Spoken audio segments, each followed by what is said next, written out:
الگ سے اور کچھ اور درخواستیں بھی تھیں جو میں آپ کو ڈیٹیلز بتاؤں گا۔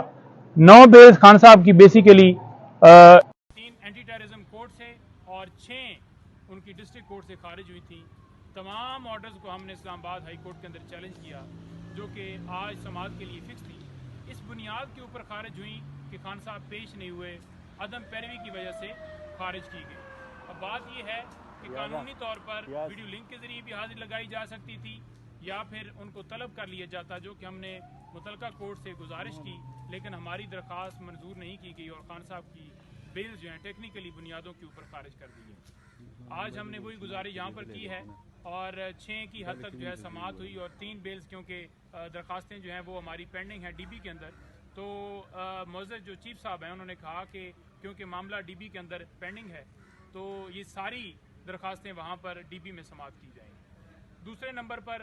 ہم نے ایک درخواست دی تھی جس میں ہم نے یہ استدعا کی تھی کہ خان صاحب کو اڈیالہ جیل شفٹ کیا جائے،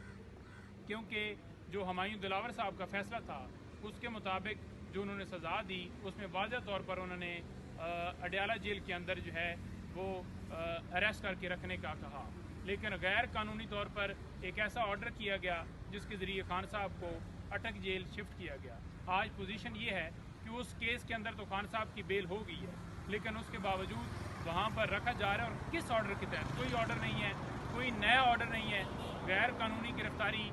اس وقت جو ہے وہ وہاں پر ان کی جو ہے وہ اریسٹ ہے، کسی طرح سے قانونی طور پر ان کا جو ہے وہ وہاں پر رکھنا ایک منٹ بھی کوئی جواز نہیں۔ اور آج ہم نے یہ دیکھا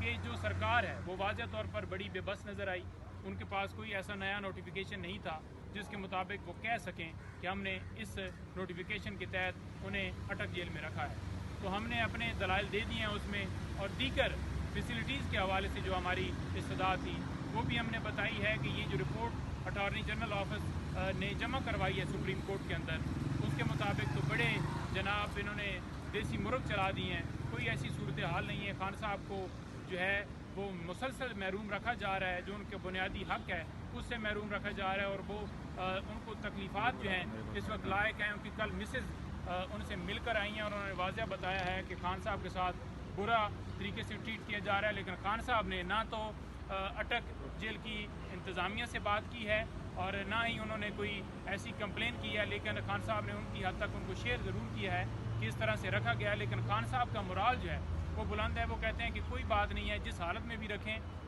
1000 سال رکھیں، اس سے بدتر صورتحال میں رکھیں، میں ہر طرح کے امتحان سے گزروں گا اور اپنی قوم کے لیے ہر طرح کی جو مشکل ہے اس کو فیس کروں گا۔ لیکن ہم نے متعلقہ کورٹ سے ابھی استدعا کی ہے ہائی کورٹ سے کہ یہ ہماری گزارش جو ہے قبول کی جائے اور خان صاحب کو قانون کے مطابق جو ان کا حق ہے وہ دیا جائے۔ اور ہم نے یہ استدعا کی کہ ڈاکٹر کی ایکسیس ہو یا لائر کی ایکسیس ہو، ان کو ایکسیس نہیں دی جا رہی، اور ایک ایسی جیل جو کہ واضح طور پر سرکار کی رپورٹ کے اندر بھی یہ ہے کہ 100 سال پرانی یہ جیل ہے جس کے اندر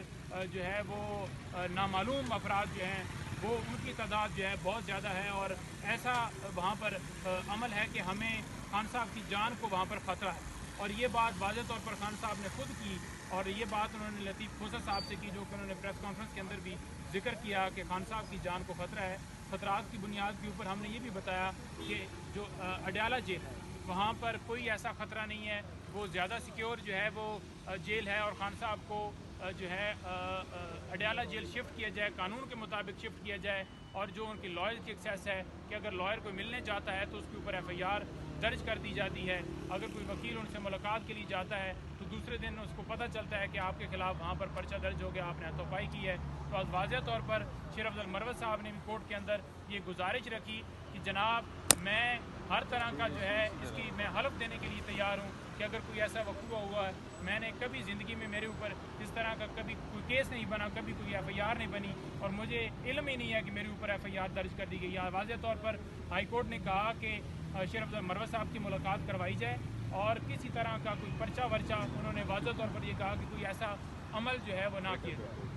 اور دوسرے نمبر پر جو بیل خان صاحب کی سائبر کیس کے اندر نیچے سماعت نہیں ہو رہی تھی، وہ جج صاحب سماعت نہیں کر رہے تھے، آج واضح طور پر اسلام آباد ہائی کورٹ نے جو ہے وہ حکم دیا ہے کہ کسی طرح سے کوئی پابندی نہیں ہے ان کے اوپر کہ یہ کانسٹیٹیوشنل پٹیشن یہ ایک الگ معاملہ ہے جو جہاں پر پینڈنگ ہے، اور وہ جو درخواستیں دو ہیں وہ بھی الگ ہیں، لہٰذا مین جو بیل ہے اس کے اوپر کوئی ممانعت نہیں ہے، تو وہ ٹرائل کورٹ جو ہے جو اسپیشل جج جو ہیں تعینات کیے گئے ہیں وہ ان کے اوپر کوئی کسی طرح سے بار نہیں ہے، وہ اس کیس کی سماعت جو ہے وہ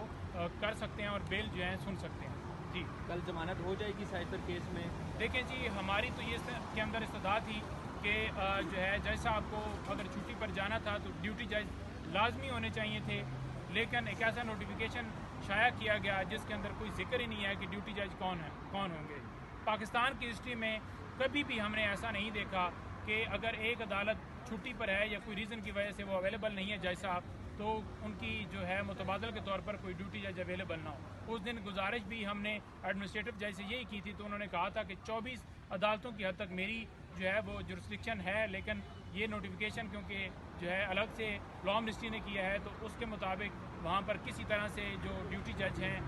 ان کا ذکر نہیں ہے، تو لہٰذا وہ اب معاملہ جو ہے ہم نے ہائی کورٹ کے اندر یہی ٹیک اپ کیا ہے، اور عدالت نے یہ کہا ہے کہ کوئی بار نہیں ہے، لیکن جو ڈیوٹی جج کی حد تک کوئی ابھی تک حکم نہیں ہوا۔ ہمیں امید کرتے ہیں کہ جج صاحب کو واپس آنا چاہیے، کیونکہ ڈیوٹی جج کی جو ہے وہ نوٹیفیکیشن نہیں ہے، نہ کوئی کسی کو اسائن کیا گیا ہے کہ یہ عدالت جو ہے یہ ایز اے ڈیوٹی جج جو ہے وہ